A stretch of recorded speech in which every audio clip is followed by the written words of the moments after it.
see the bigger buck. He's looking right at us. He's bedded.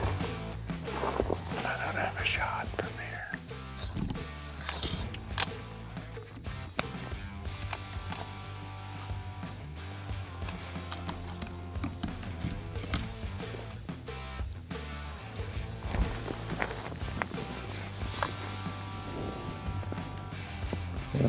Yep. Done. Hey folks, Randy Newberg here. Happy whatever it is, Tuesday or Wednesday. I don't even know what day it is. But anyhow, this is our last state-by-state video for the 2024 application season that we've titled in our office, Get You a Tag in 2024. Now after this, we're going to do another video probably in June or July that talks about leftover tags, reissue tags, over-the-counter options, all kind of stuff like that. But today we're talking about Arizona deer and sheep. That's what this application video is about. And like we always tell you, if you want a whole lot more detail, go out to our friends at Go Hunt, and they're going to have strategy articles on all this stuff. And if you sign up and use promo code Randy, they'll give you $50 of credit in their gear shop. What's the first thing we always talk about, right? The deadline. Don't miss the deadline. It is June 4th, 2024 at 11:59 p.m. Arizona time. So don't be one of those kind of last minute people. The story of Arizona continues to be drought. You know, for the last, I don't know how long it's been, 25, 30 years, Arizona has been in just a terrible drought. It really got bad 2018, 19, 20, 21. And then in 2022, we had a little bit of a moisture bubble, and we thought, all right, we're going to pull out of it. Well, 2023 was another pretty dry year. And what you see, deer tags this year are going to be cut by about 800 if you add up the cuts in goose deer tag and mule deer tags. But again, I'm the optimist. 2024 so far has been a great moisture year in Arizona. Please keep it that way, because Arizona is always showing that they're very responsive. If they get a couple of years of good fawn production because of good moisture, they'll crank those tags back up. But we just haven't had that good moisture other than 2022. So let's keep praying that Arizona ends up with some moisture, not just this year, but for quite a few years ahead. We always talk about costs. Arizona is one of those states where you have to purchase the non-refundable non-resident license, which for adults is $160. Ouch. That's a pretty big hit on your budget because you don't get that back. But for a youth in your household, it's only $5. If you wonder why my son had 10 Arizona points for everything by the time he was 20 years old, that's why. It only cost me $5 for a license and $5 for a point for each species. So set that aside. We're going to talk about what it costs most of us. $160 for that license. Then it's going to be $15 for each species you apply for. That's just your application fee. Now, there's this thing in Arizona called Point Guard. What it is, it's kind of like insurance, that if you were to draw a tag and you had to turn it back for some reason, you get your points restored. And it's either $10 for every draw cycle, or you can buy what's called Point Guard Plus for $25, which covers 3 draw cycles. So you save a few dollars if you do the Point Guard Plus. Now, with Arizona, we're talking about it up to 10% state. And when we get into how the tags get issued, we'll talk about that more. But if you get drawn, then they hit your credit card. So you pay all these upfront costs, $160 for a license, $15 for your application fee. And if you get drawn, you pray your credit card gets hit. And if it is, it's going to be $300 for deer and $1,800 for sheep, whether you apply for desert bighorn or Rocky Mountain bighorn in Arizona. Now, we're not, in this video, we're not covering bison, bear, fall turkey, over-the-counter deer, all that. We'll talk about over-the-counter deer later this summer when we do our video about reissued tags and over-the-counter options and leftovers and stuff like that. For this video, just know deer, you hope you see a $300 charge on your credit card. Or, if you're really, really lucky, $1,800 for a sheep.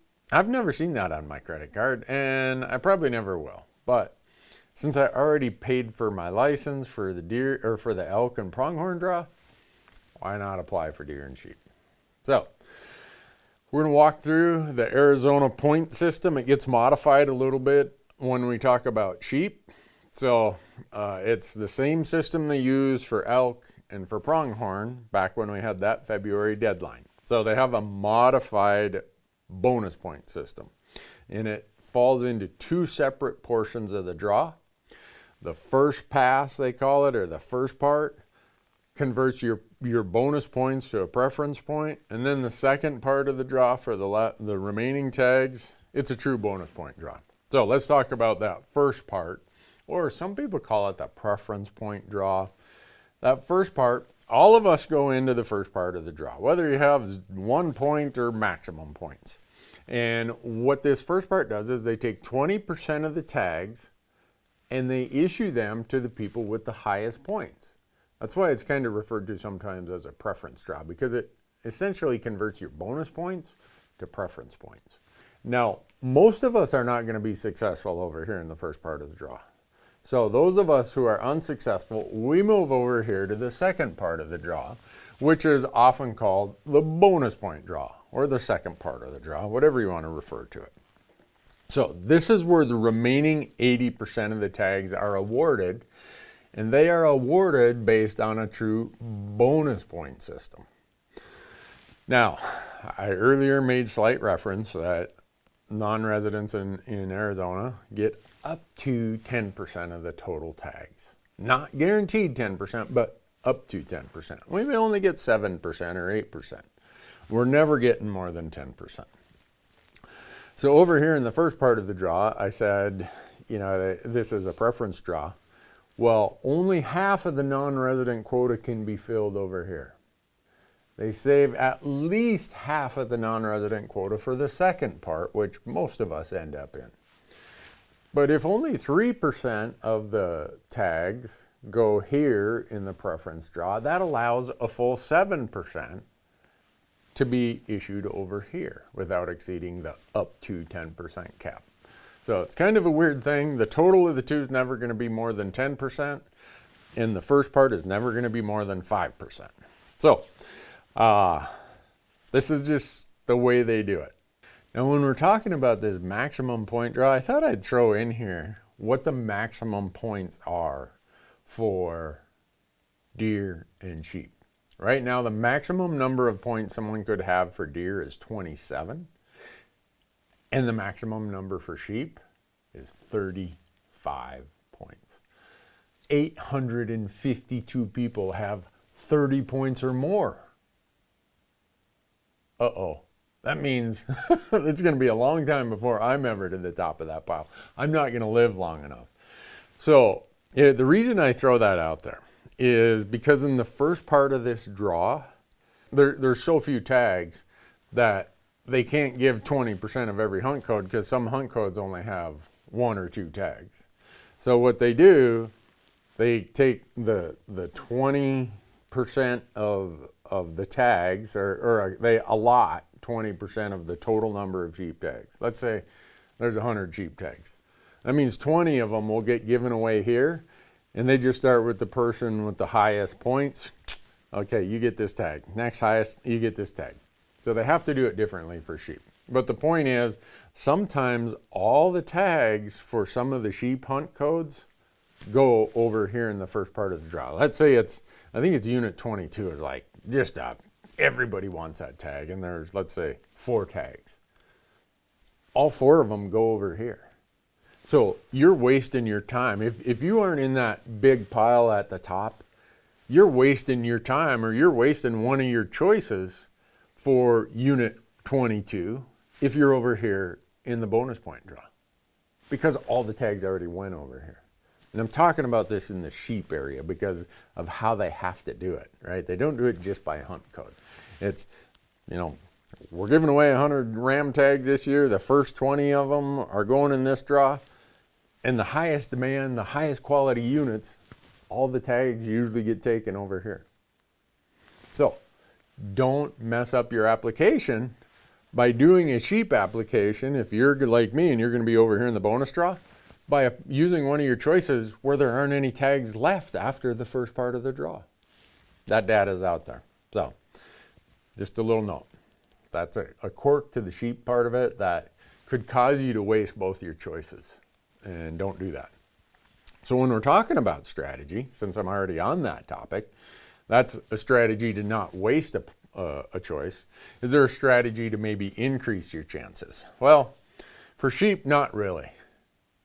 Sheep, the odds are so low. I think I've got 24, 25 points. And I don't have a unit where my odds are better than 1/10 of 1%. But here's what Arizona does. It gives you two choices. They look at your first and second choice before they go to the next applicant. Look at that person's first and second, go to the next applicant. Now, we don't need to worry about third, fourth, fifth. There's never going to be any tags left for non-residents. And if there are, they aren't hunts you'd want to spend the money on. But here's how you use those first two choices. Make your first choice an absolute, oh man, if I drew that, I'd be dancing in the streets. One of those kind of hunts, right, that you dream about. And then make your second choice a hunt that, if I drew that, I still want to go and I'd still be pretty excited.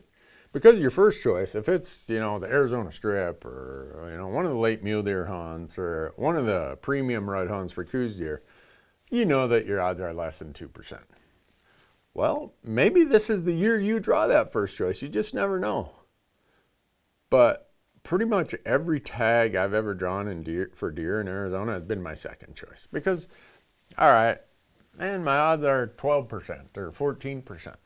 It's still a pretty darn good hunt. I'm going to go anyhow. So that's the strategy involved in Arizona, is using some of it for one of the choices, the first choice, as your home run, and your second choice is just whatever you'd be happy to go hunt. And it'll work out sometimes. Now, Arizona has points, right? Bonus points. Every year you're unsuccessful, you get another one. And the next year you get another one.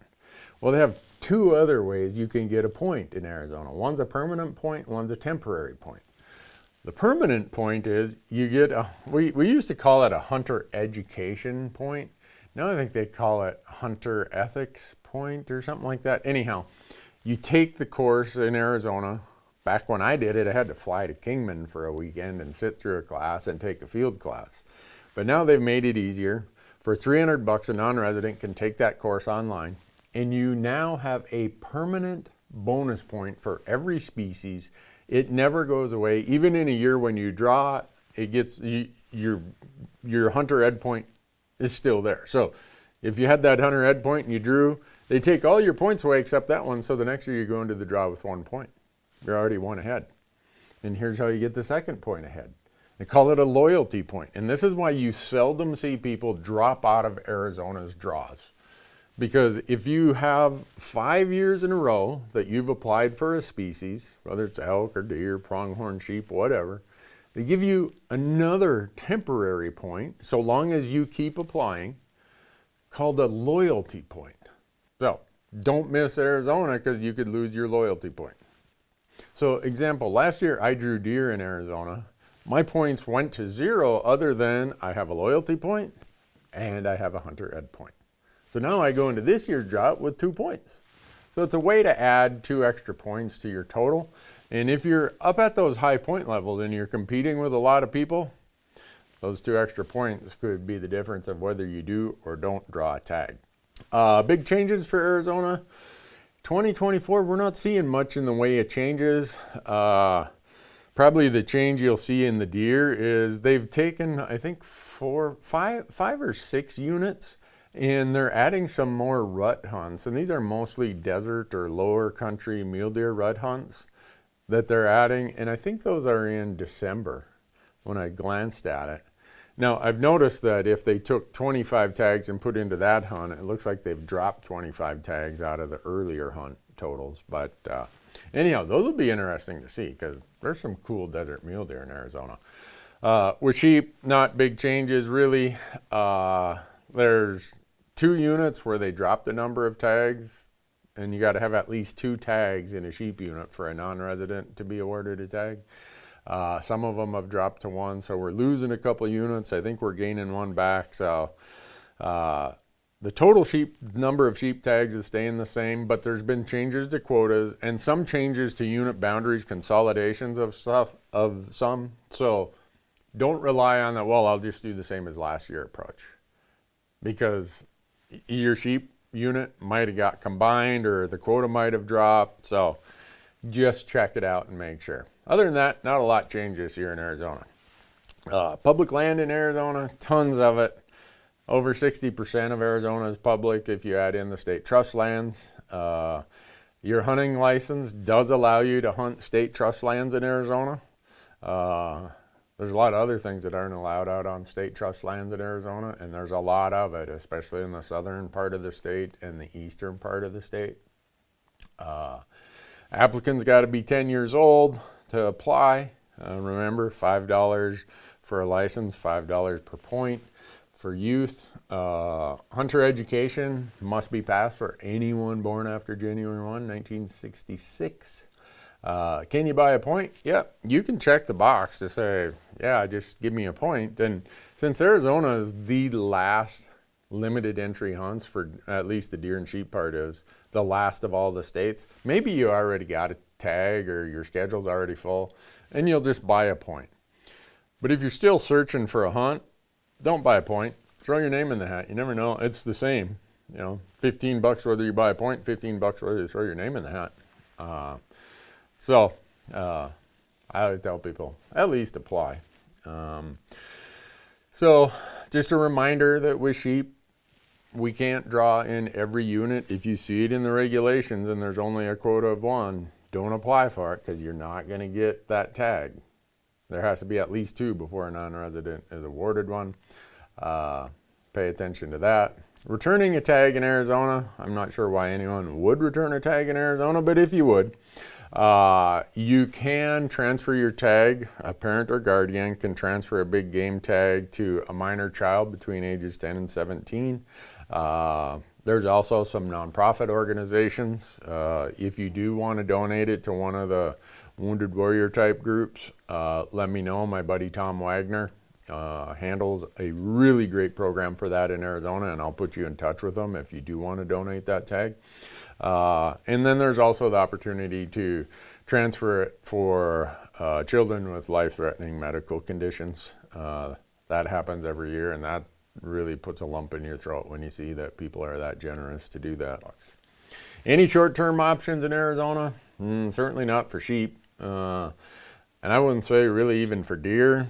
If you're an archer and you want to go do some of the over-the-counter archery hunts, that's possible. But again, a lot of those have changed, especially for mule deer with the drought and the increased percentage success rate for archers. Most of the over-the-counter coos hunts are still in place, but we'll talk about that later this summer. Is Arizona worth it? Yep, absolutely. The reason that is it's great quality, tons of public land. The age class of every species is great. Now, if you've already applied for elk back in the February deadline, you probably did elk and pronghorn at the same time then. Well, you've already sunk the $160 license cost. Arizona's a no-brainer if that's the case. And if you're doing it for a long shot, say, oh, I only want the strip mule deer, or I want an Arizona sheep tag, well, probably not a good investment. It's an expensive raffle ticket if that's all you're looking for. But if you're like me and you apply for everything, you love to go there and hunt doves and quail and javelina and everything else, well, Arizona is a great state. And maybe every one of us say, I want one state where I want to swing for the fences. Well, Arizona's a great state to make it your home run swing for the fences choice. Anyhow, I hope you get a tag in 2024. And as I always say, go out to go hunt. They've got so much more than what I've put in this video. They got the draw odds, they got the filtering, they got the unit profiles, maps, you name it. Go out there, use promo code Randy. They'll put $50 of credit in your gear shop. Good luck if you do apply. And if you do apply, don't miss the deadline. I'm just amazed every year how many people are like, oh man, I can't believe I missed the deadline. The deadline is June 4th, 2024, 11:59 p.m. Arizona time. There's no makeups, no mulligans, no point purchase after the deadline in Arizona. You gotta be paying attention. Good luck. Hope you get a tag this year.